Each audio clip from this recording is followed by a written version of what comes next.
Hello, magandang oras po sa inyong lahat. Magandang umaga po sa inyong lahat.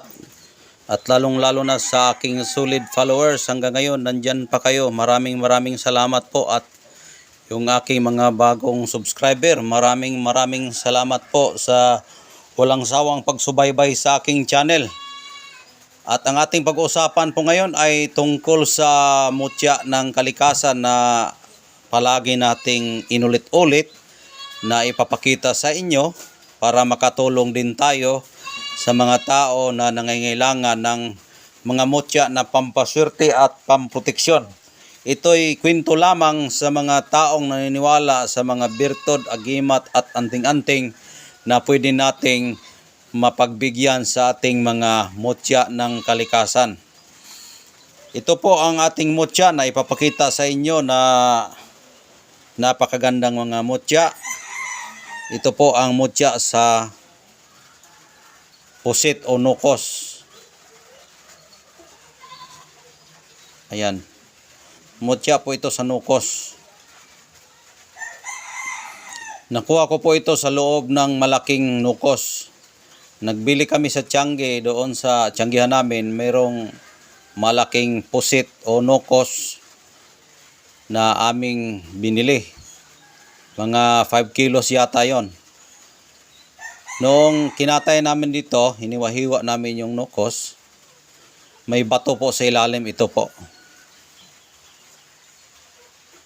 Ito po ang bato sa ilalim sa nukos na aking nakukuha at nabili sa Tiangge.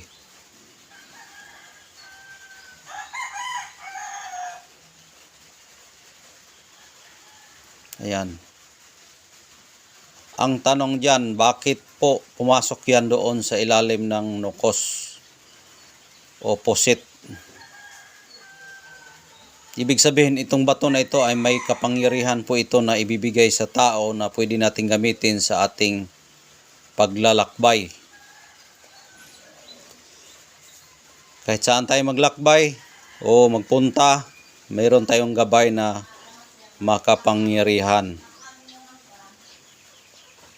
Kung ikwento natin yung nukos, yung ugali ng nukos, mahirap po yan mahuli.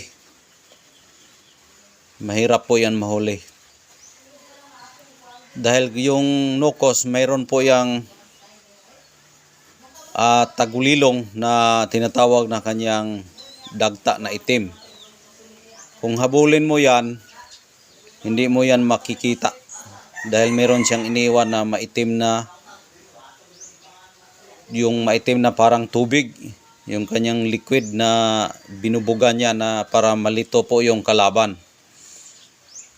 Yan po ang ugali ng nukos. Tapos yung mga matitigas na mga bagay katulad ng crabs, kaya niya yan patayin. Yung malalaking alimango, kaya niya patayin yan. Pati yung mga shell na mga clam, kaya niyang patayin yan. Madurog niya yan. Kaya malaki po ang tulong nito sa atin, itong mutya sa nukos. Kapag makahawak po yung nukos, hindi basta-basta yan makawala. Hindi basta-basta makawala kapag ang nukos makahawak. Ayan.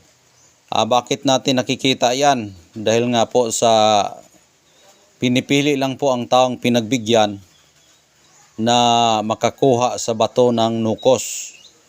Sa sobrang daming tao sa Tianggihan, bakit dito lang pumunta sa akin yung mutya?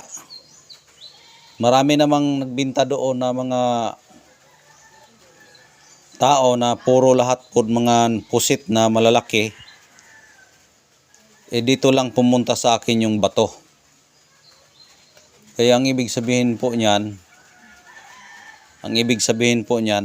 para sa atin talaga itong bato na dinadala-dala ng nukos o pugita.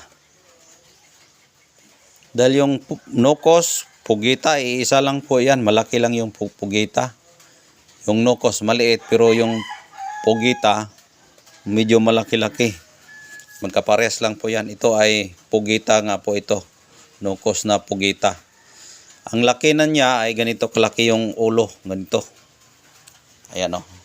Ganito kalaki yung ulo. Tapos yung haba niya mga tatlo. Tatlong dangaw yung haba niya.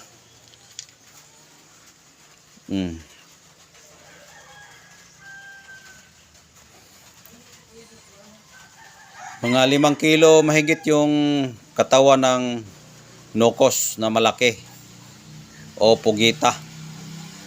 Biniyak namin yung katawan, may bato sa loob. Ito po ang aming nakukuha. Ayan. Ang tanong, bakit po na huli yung nokos kung may birtud siya? Maraming paraan po yung kapangyarihan ng kalikasan. Maaring nagbigay sila ng katawan ng kanilang sariling katawan para makuha po natin yung kanilang kapangyarihan at birtud para magamit natin sa kabutihan. Magamit natin sa kabutihan.